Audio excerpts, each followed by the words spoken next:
Dr. R.J. Rushdoony, RR 161 AC 54, Death and Taxes. From the Easy Chair, excellent colloquies on various subjects. R.J. Rushdoony, Easy Chair number 158, November 4, 1987. A little while ago, Otto Scott and I finished discussing the subject of taxes and taxation. Our conversation took us here and there in byways that we didn't expect when we started. In between, as we were discussing getting started on this second one, on death, the other half of death and taxes, Otto said this will be a little different. We've had experience with taxation, but not yet with death. So we're ready to postpone that experience for a while. However, we will discuss death in this session. Now, in the 50s, one scholar wrote an essay on the subject of death, a very interesting essay. He predicted that the old pornography, sexual pornography, would soon become highly respectable and no longer be classified as pornography, as something forbidden, taboo, off limits. And he said a new pornography is already developing, and that pornography is death.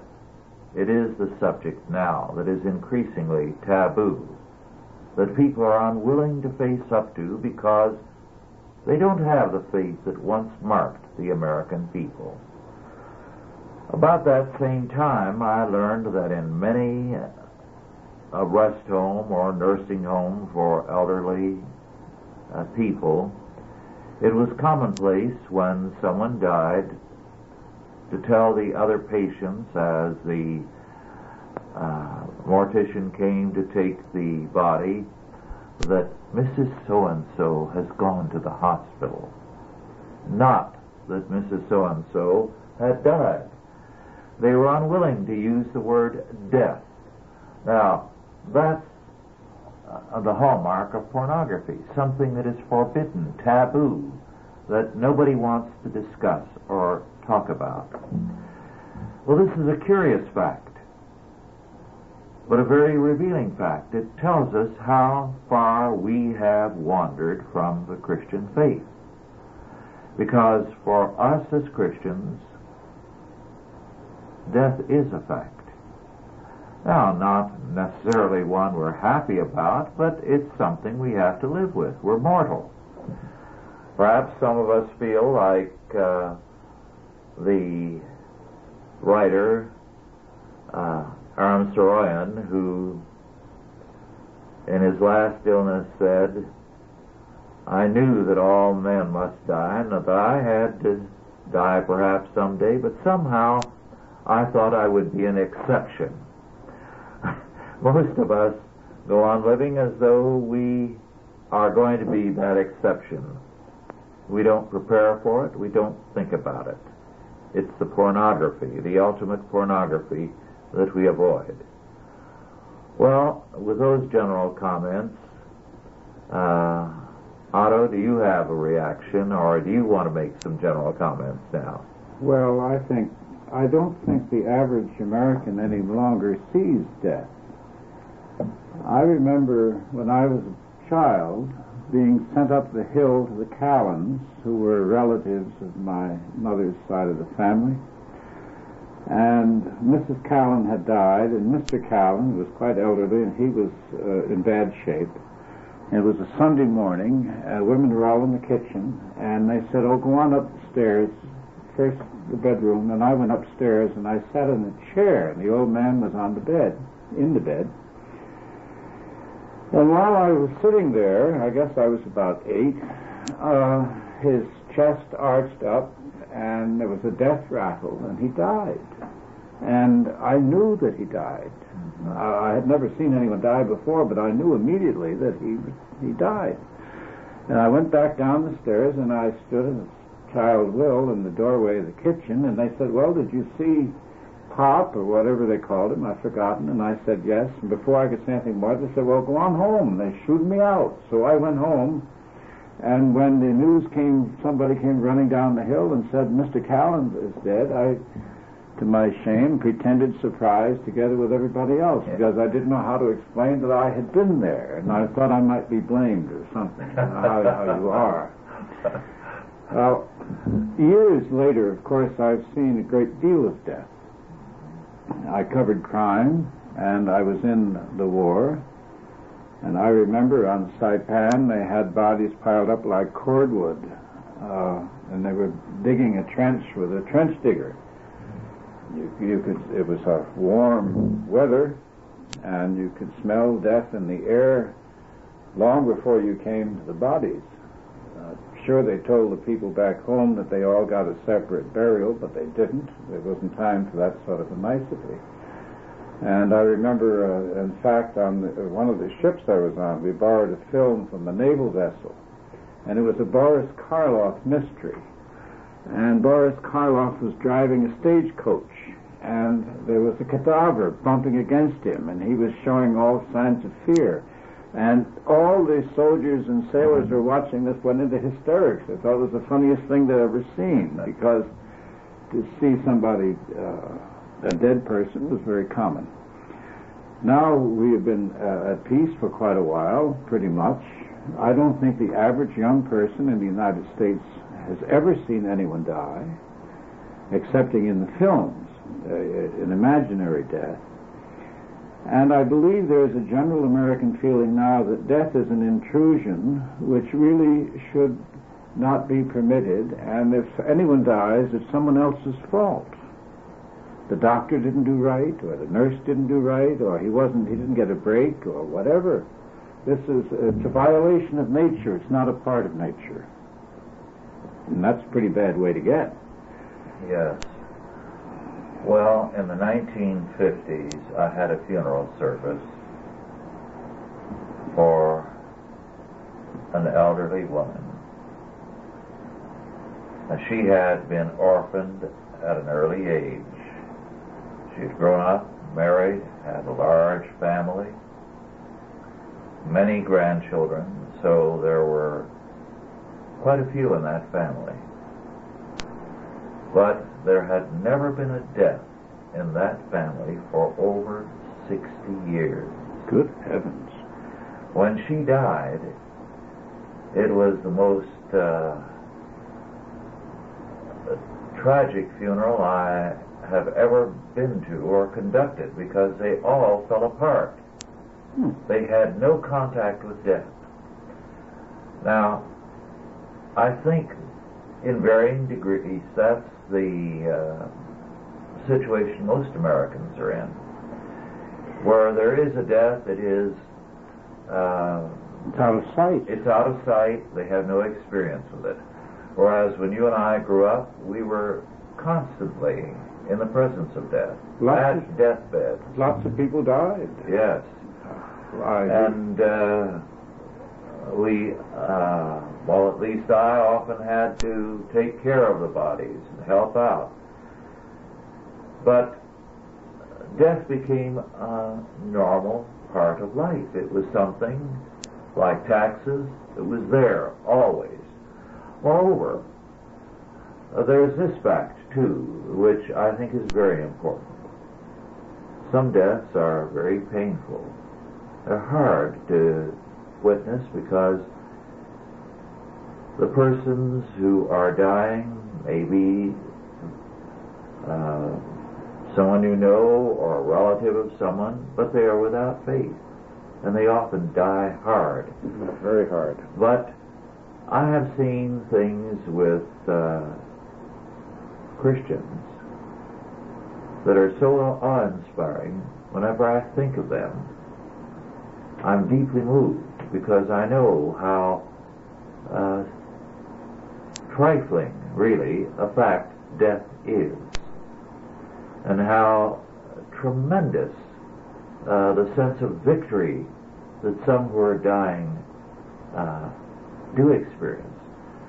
In some instances, they apparently briefly there have a vision of both worlds. They are in one and can see in the other. Their faces light up. Their faces light up and they say things that you cannot account for. And it's a very profound experience, a very, very tremendous experience. Well, you recall that the Victorian writers always had and spent quite a bit of effort on their death scenes. Yes. And this was always in every novel, practically. Somebody died, and there was a death scene. For a good deal of the history of Christendom, it has been considered sad if a person dies suddenly. Mm-hmm. Yes, they didn't have a chance to prepare. Yes. The good death is, no matter how painful and lingering it is, when you die slowly and have a chance to have your family come, take care of things, to counsel them, to plead with them to be faithful to the Lord, and so on. Well, I had a friend who went to the physician, and the doctor said, "I have bad news." And this fellow said, "What is it?" He said, "Well, you're going to die." I said, "I know that. Are you implying you know the Tate?" And he had cancer. And he took care of everything. He set up a family trust, and as it happened, he died, his heart gave out before he even went to the hospital. So it was a good death. Yes. It was a good death. On the other hand, a friend of mine, a sports writer, went into a hospital in New York. It's hard for me to forget him. He was a nice guy. I liked him. Good writer. Horse specialist, races. And Jock Whitney came to see him, and so forth and so on. He had an operation that removed his larynx. And I went to see him a few days after that, and he had fear in his eyes. And it was very hard to see, very painful to see. He died very badly, very badly. And I hated to see him go that way. Yes. Well, every now and then, about once a year, I have an occasion when conversation gets to the subject of death to talk about some of the deathbeds where I have been. When I was on the Indian reservation in particular, I was the only pastor for 100 miles in any direction. So both the white ranchers and the Indians, I was the only one. I was there at a great many deathbeds, a great many. I had more funerals than ministers have in a lifetime, in a year or two at times. But the most dramatic in those years was of a young and attractive Indian girl. She was a wild girl. I knew her father quite well, but once when the weather was bad, on a Sunday night, she came by. I guess she came into the church for refuge from the weather. And she came right up to about the third row and sat there and listened very attentively. And I was surprised that Elizabeth was there, knowing quite a bit about her. And after the service, she stopped at the door to ask me a question or two as she shook my hand. And she said, when I answered her question, and I don't remember what it was something about Christ. She said, "Yes, that's true. It has to be true." And she said a few other things and then left. I thought, well, I wonder if she'll be back. But she was back. the next week and the week after, 3-4 Sundays in a row. And I talked with her. She was a very happy and joyful person. Truly believed. It was amazing, that change in her. Well, then came the next Sunday and she was not there. And I thought, oh, well, she's gone back to her old ways. Because she was wild. She had been very promiscuous. She had lived without a care in her mind. So I was concerned, and I thought I have a duty, even though it's painful, to follow up on this. Well, I found she was in the hospital. I called on her, and she told me what had been diagnosed. She had paresis, which is syphilis, which has gone through the system and reached the brain.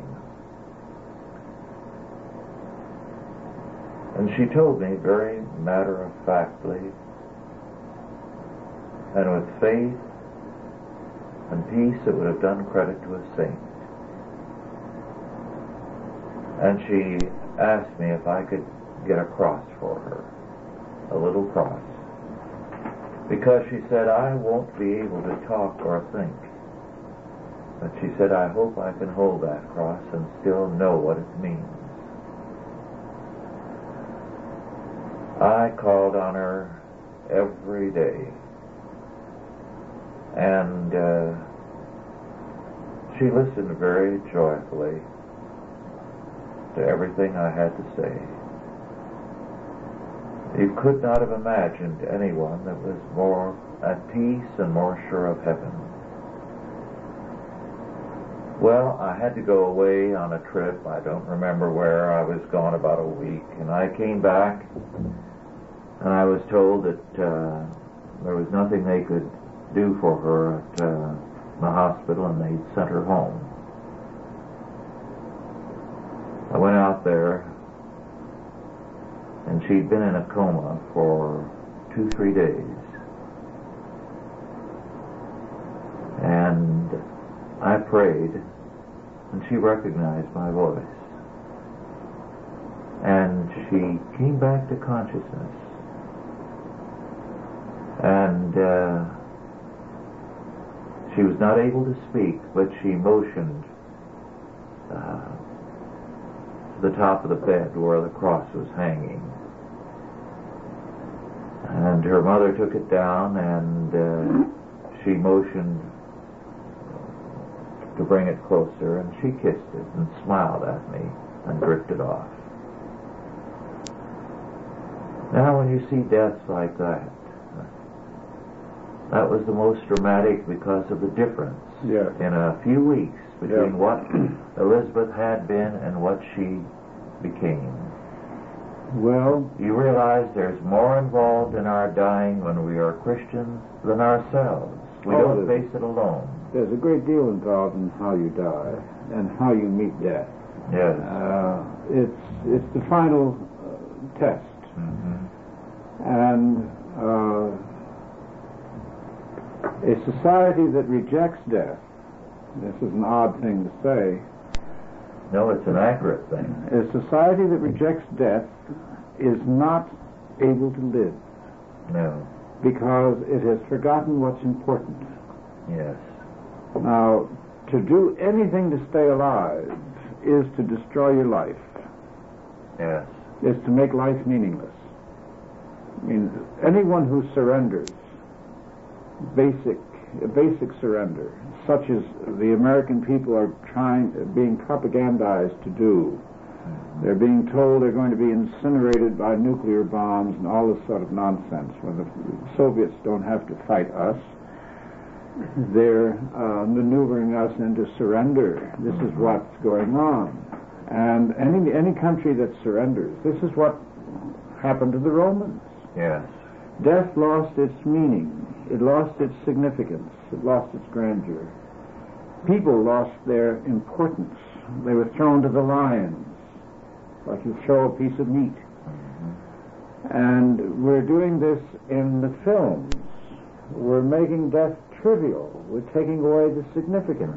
One of the things that annoys me when I watch these things as much now as I used to, but one of the things that annoys me about Hollywood is that they never allow any catharsis.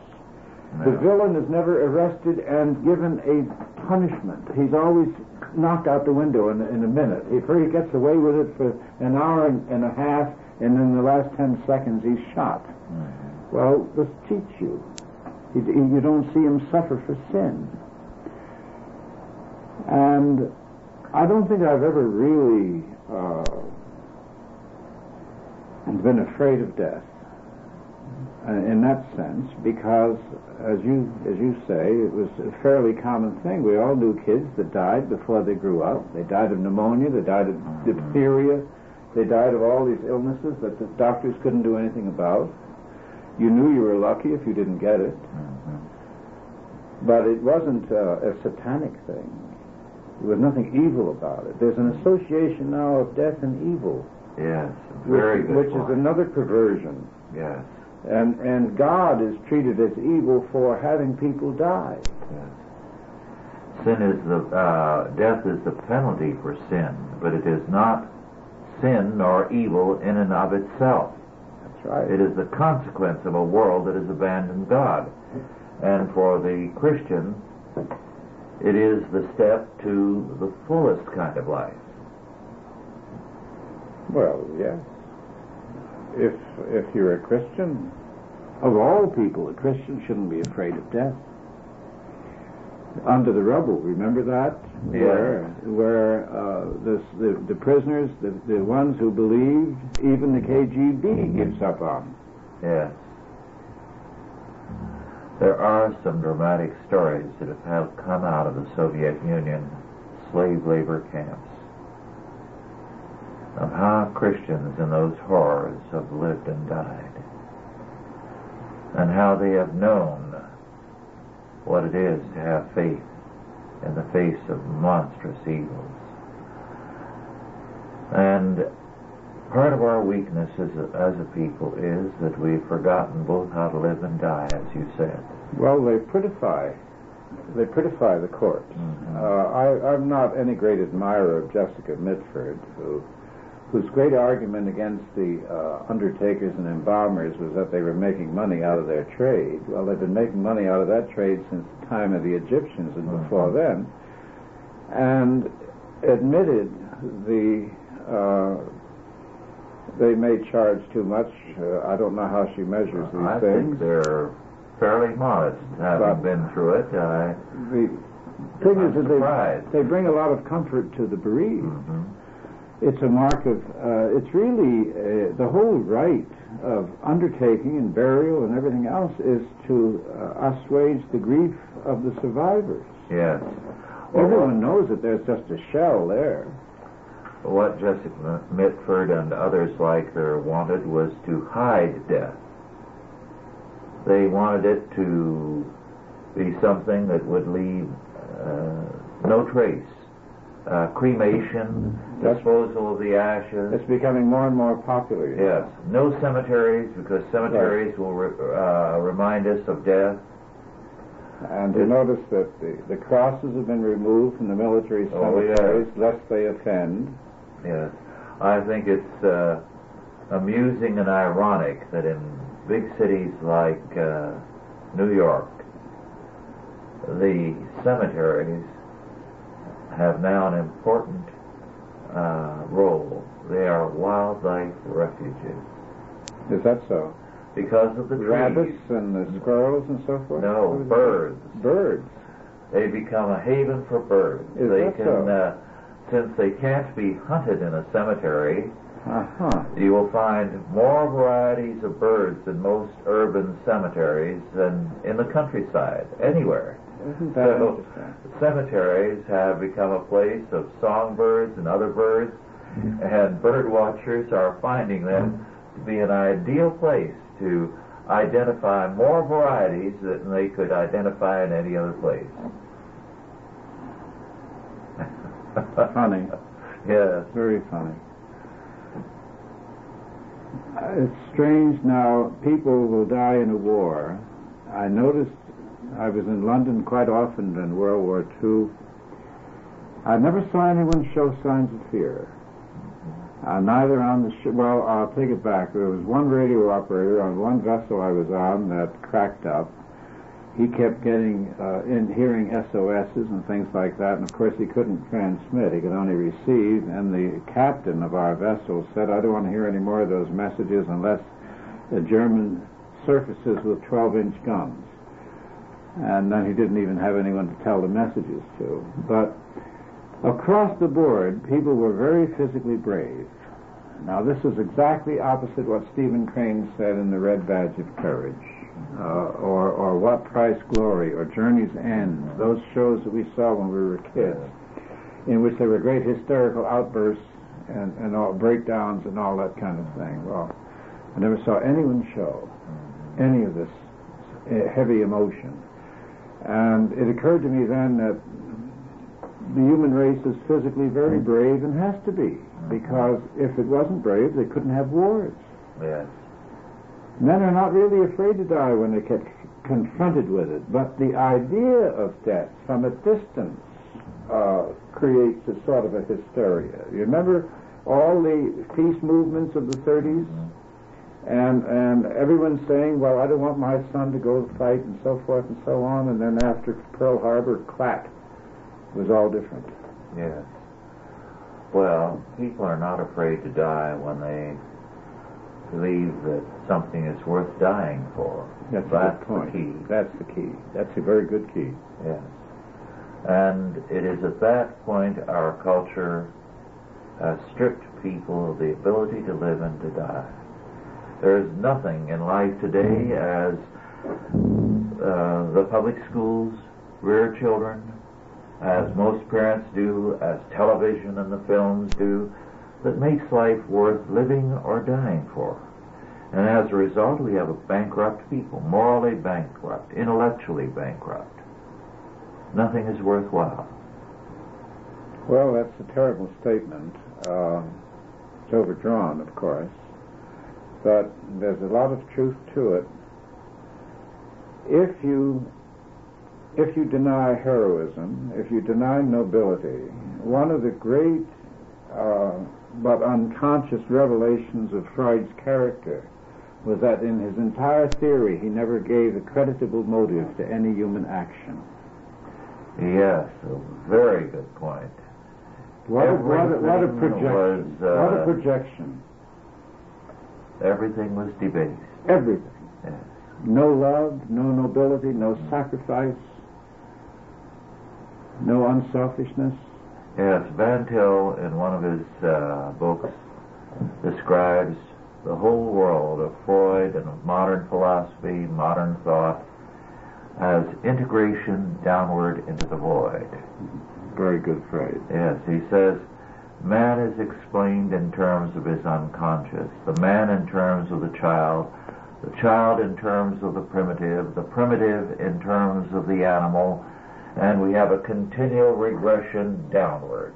Well, that's very true. You know, of course, you read about the revelation that it was an exhibition of primitive art that gave Picasso and his associates their inspiration. Mm-hmm.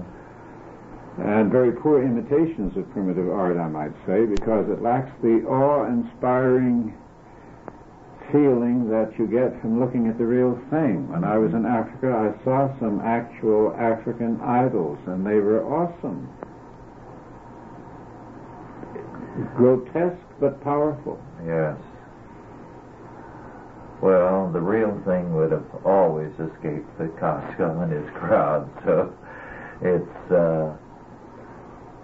ironic that they did gravitate to what was fraudulent and not primitive art. Of course, it isn't primitive because we don't believe in the doctrine of primitive man, but just that these people are culturally on a lower level by choice, have regressed because they did not want to advance. Well, that's a different story. It's interesting. I don't know if you read Washing of the Spears or not. All those random murders by the chief of the tribe, of the Zulus.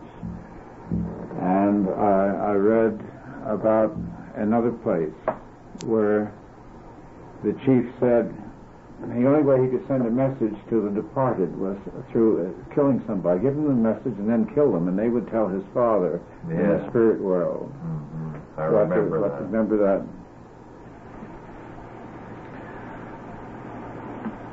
As we continue our discussion of the subject of death, we're going to get into specific areas. Otto, do you want to start off with the matter of suicide?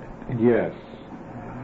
Suicide in the pagan world was admired, and in Japan also, and for very similar reasons. A loss of face, a loss of honor.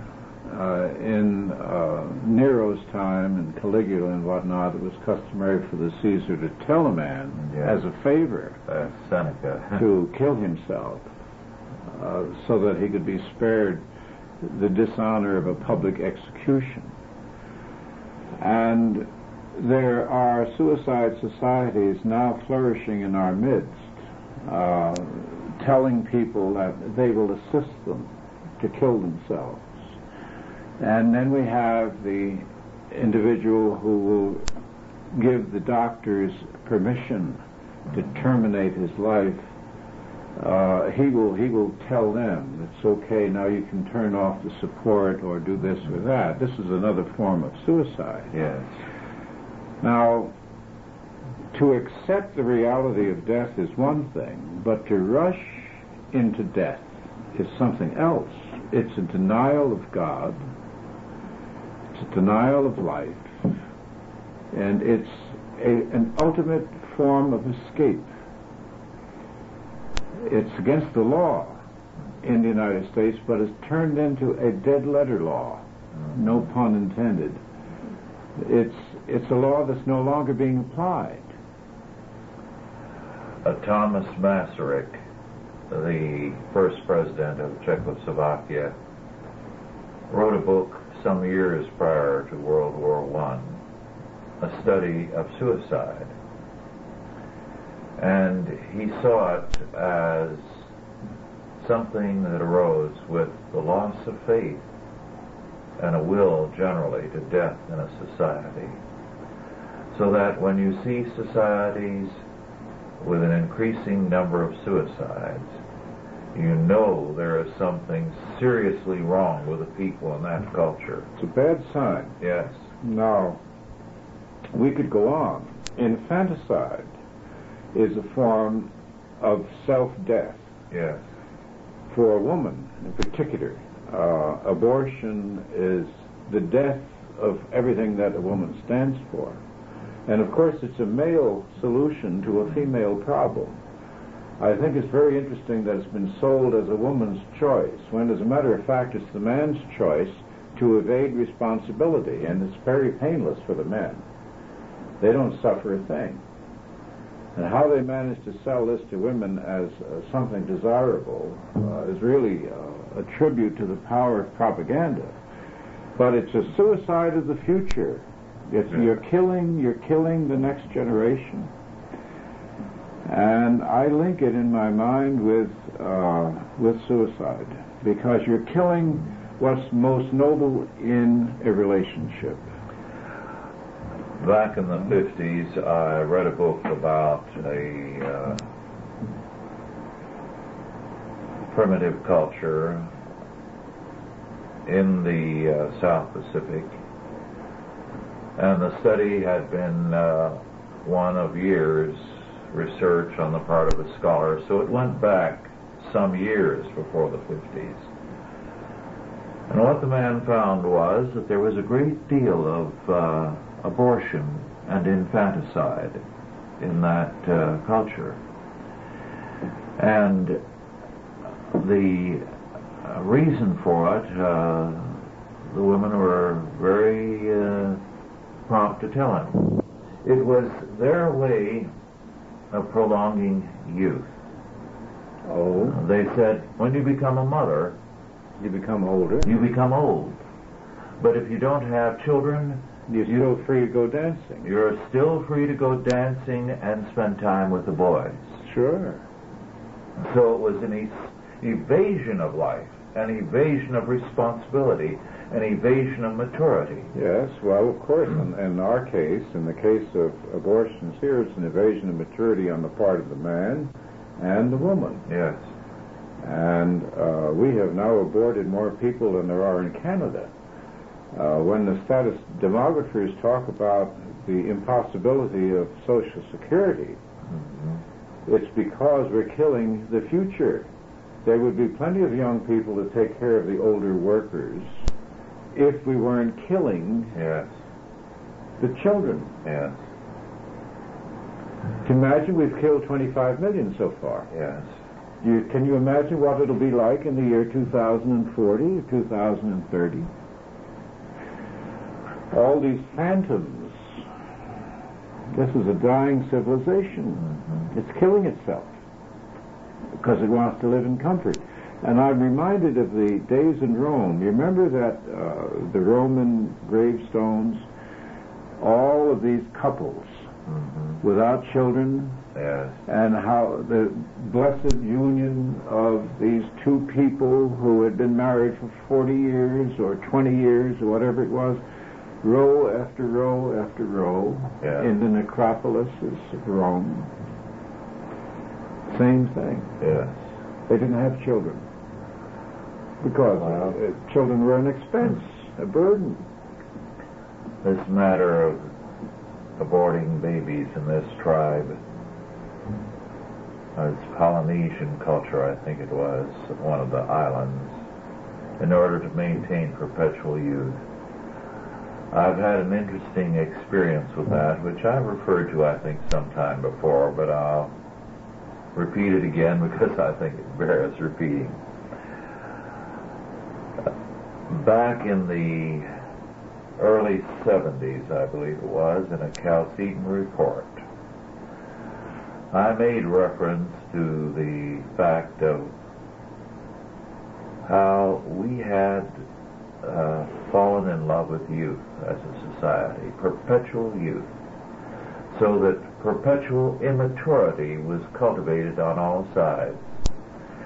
And I cited the case of a woman in her 80s wearing a bikini who was a ghastly sight, truly ghastly. I know, I've been to Miami. And she was made up as though she were a teenager and was parading proudly. And I felt that was not only immaturity, but it was grossly irreligious, because it was denying the facts of life as God has made them. I had some very heated letters over that. Is that so? Yes. Not only from a few on our mailing list, but others who happened to see it. And what was their objection? What right did I have to deprive them of the privilege of enjoying youth all their lives? Well, you didn't have her arrested, did you? No.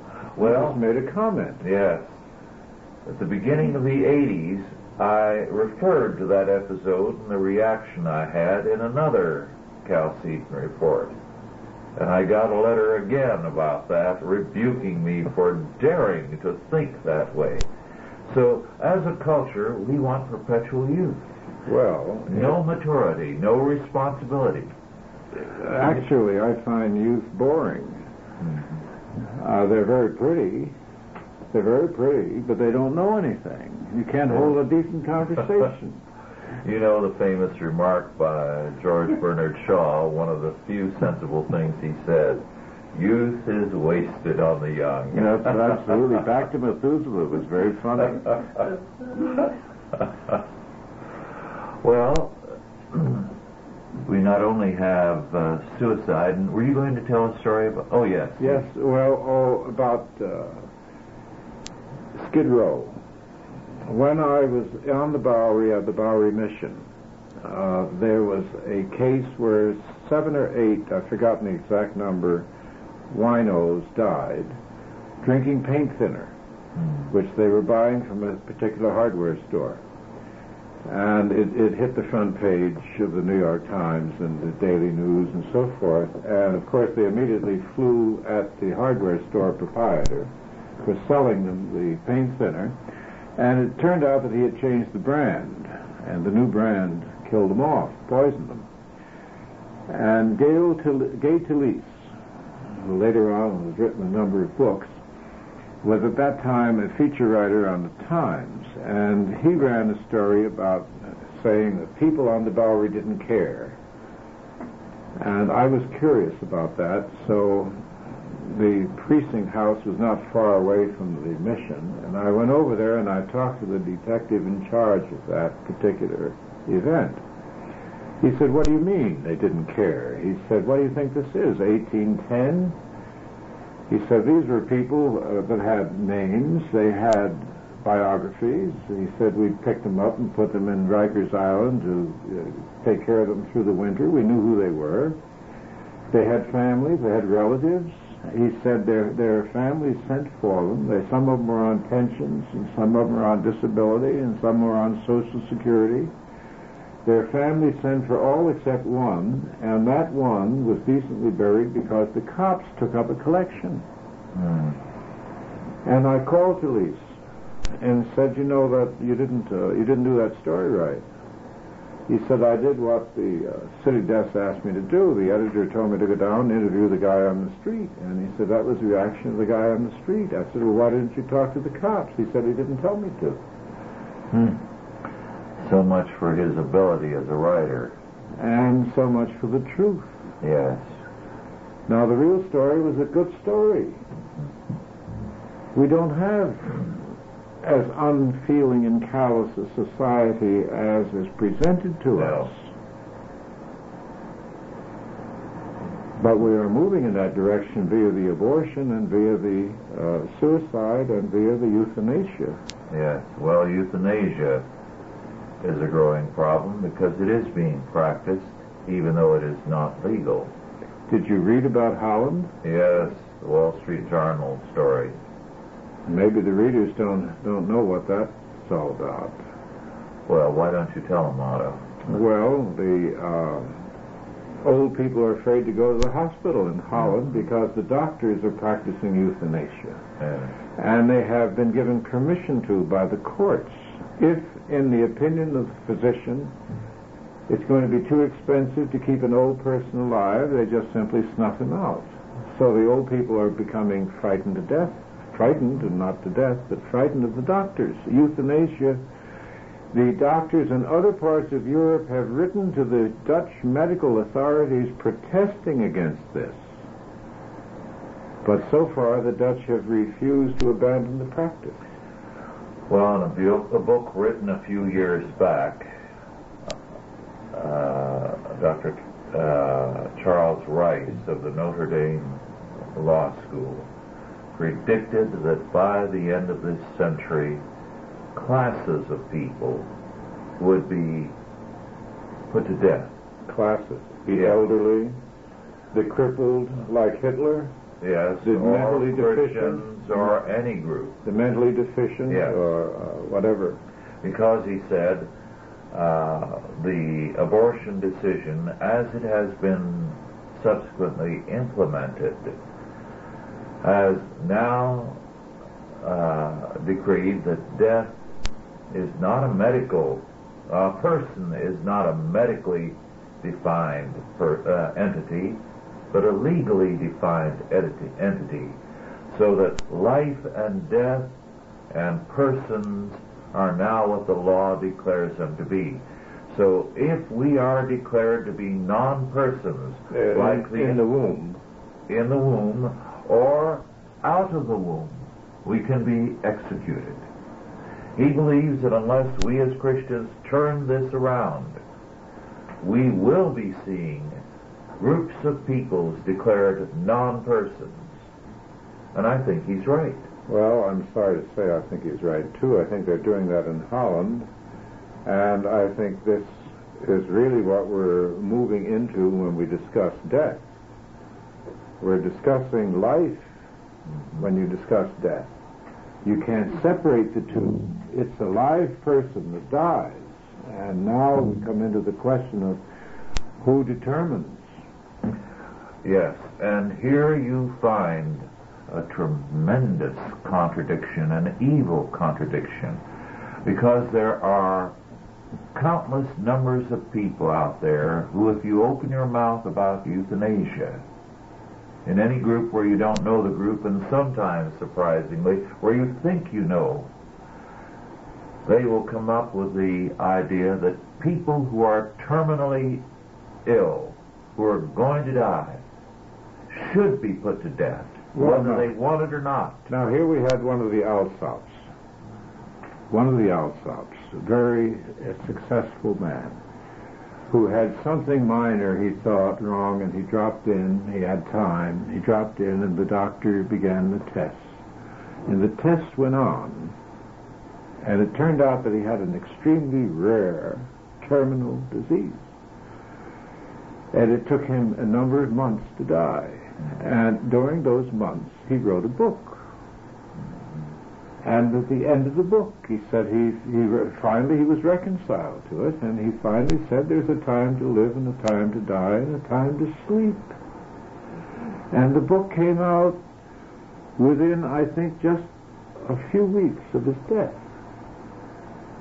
And almost all the reviewers were respectful but one. And that one, I wrote his name down and put it in my file so that I would watch out, so that I would never run into that man, because he had no admiration for what was a very fine, noble departure. But according to these people, he would have been snuffed out. Yes, all right. Now, here's the thing. To enrage these people, all you have to do is to say this. Well, if you believe that the terminally ill, whose death, if allowed to follow its natural course, is going to be very expensive for them and for society, why not practice euthanasia with all homosexuals who have AIDS? Right now. Then they are angry. Because they don't want euthanasia for their fair-haired people. And the homosexuals classify as those for whom we must spend millions to keep them alive. Well, I don't quite understand the tenderness there for these loathsome types. Historians call them the vultures of civilization. Whenever they arise in great clouds, as they are now, they say that civilization is terminally ill. Well, that's a bit of an exaggeration, because, after all, you recall the period in France when the court was totally corrupted, but the French nation survived. We will survive these people. They're expendable. I really don't understand this nonsense. I think certainly everything should be done to stem the course of the disease in the name of the security of others. Yes. But certainly not for any sentimental reasons, for what a degraded bunch of sick people. Well, in the court of Louis XIV, there was quite a powerful homosexual element, headed by Louis's younger brother. And I wish medical historians would turn their attention to those homosexuals, because I think they would find that AIDS is not new. Those people were dying horrible deaths. And the same is true of the homosexuals in the Roman Empire. Well, isn't it always true that all illness is due to an immunity deficiency of some sort? Yes. How could this be new? Yes. Well, we are seeing that today people have a will to death, and hence the prevalence of suicide, euthanasia, abortion, and more. And we are told very plainly in Scripture in Proverbs 8:36, "He that sinneth against me wrongeth his own soul. All they that hate me love death." So we have to say that in spite of all the supposed passion for living in our time, there is, all the same, a strong love of death. Well, look at the Halloween just a few days ago. I think that reveling in, they've attached a diabolical significance to Halloween. All Saints' Night. All Hallows' Eve. This was supposed to be and was for centuries a Christian ceremony honoring the dead. Your own dead, the family dead, your predecessors, your friends. And instead we've got these idiots running around asking for cookies.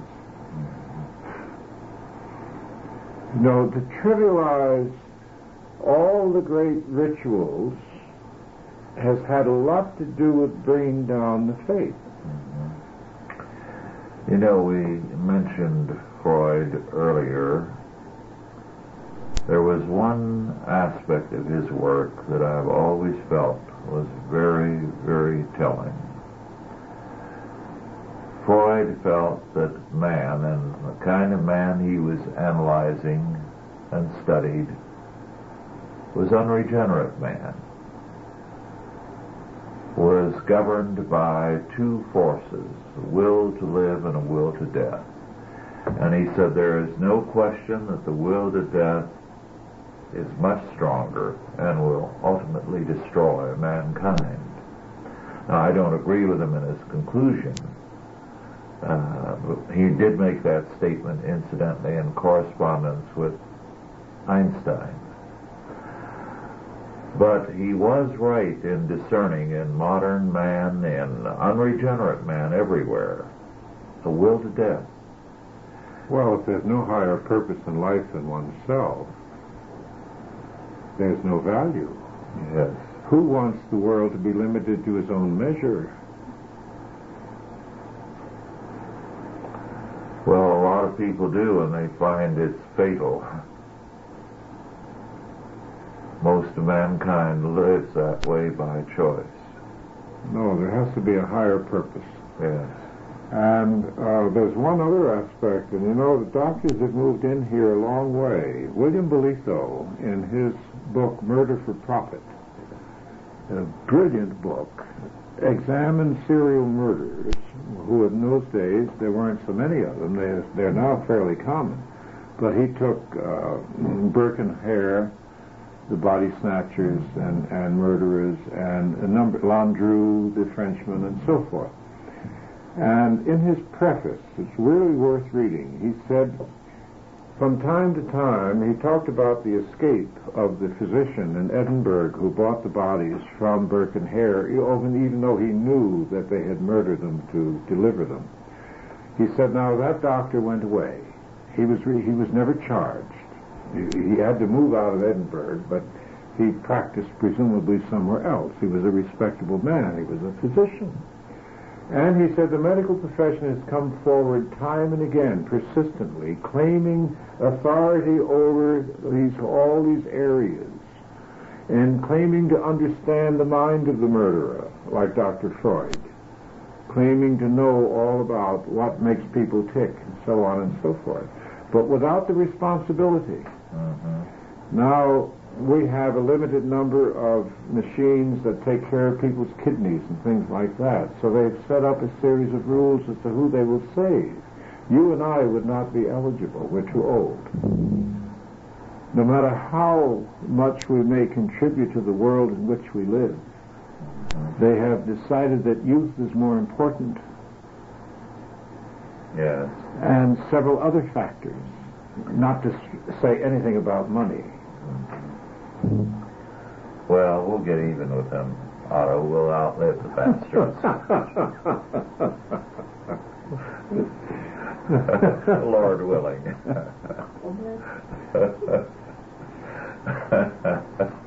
Why are you shaking your head, Dorothy? Well, the thing is, We have a society today that is afraid of death, and yet is courting it. It's flirting with everything that kills. It's on drugs. The drug culture is extensive among It's a slow you. suicide. It's a slow suicide. And in one way or another, people are doing things that will lead to death. I was told a while back of someone who is virtually a fanatic at exercise classes, exercise rituals, diet, and so on. But they not only smoke steadily, but are on hard drugs. And exercise at the same time. Yes. This is the kind of contradiction you find. The will to suicide is so strong in our culture that even when they are professing to prepare to live longer and to take care of themselves, they are destructive. They really want to look good. They're not trying to live longer. They're just trying to live prettier. I think you're right. Very, very right. Well, I don't know why, because after all, you don't have to see yourself. You just see others. Well, there's a double whammy going on. There's lots of paradoxes. They all want to look prettier, and yet the films and the stage has never portrayed uglier people. Yes. Isn't that strange? Very interesting point. Isn't that strange? Yes. Men with great seams in their faces. They've got 55, 58, 60-year-old men playing against 20-year-old women. And it doesn't make any sense. Yes. The good-looking young men that used to play the ingenue role, or whatever they call it, have vanished. Yes. We've got an ugliness cult going on. That's right. It's so many of the men who play the leads. You wonder how they could, Yes, they're hardly romantic figures, whatever their role may cast them as. So what's happening here is a series of incoherences. Good word. Incoherencies. We are losing the structure of a society. Everything is breaking into clusters, and the clusters are not consistent with one another. Yes. What we have here just the other day, a gruesome operation on a very tiny infant, putting all kinds of organs, transplanting organs into that infant, at the same time that we're having millions of abortions. Yes.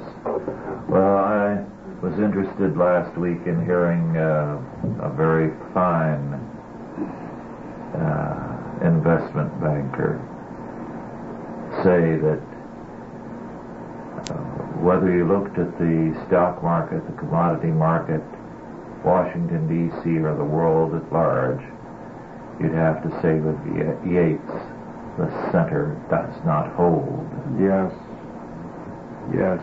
Having lost the faith, we have no center, and nothing holds things together. And so the disbursement, the scattering, the collapse is beginning. Well, our time is almost up. Is there a last word here? Otto, not a last word on death, but on any related subject. Well, I think many of the things that we're saying and thinking are paralleled in the thoughts of millions upon millions of others. Mm-hmm. One of our problems is that the media is not engaged in any serious discussion of these serious issues and will not permit some of the views that you and I have just expressed to be heard. Yes. If they ever opened the gates, lots of things would change very quickly. Yes. Well, thank you all for listening, and God bless you. Authorized by the Chalcedon Foundation. Archived by the Mount Olive Tape Library. digitizedbychristrules.com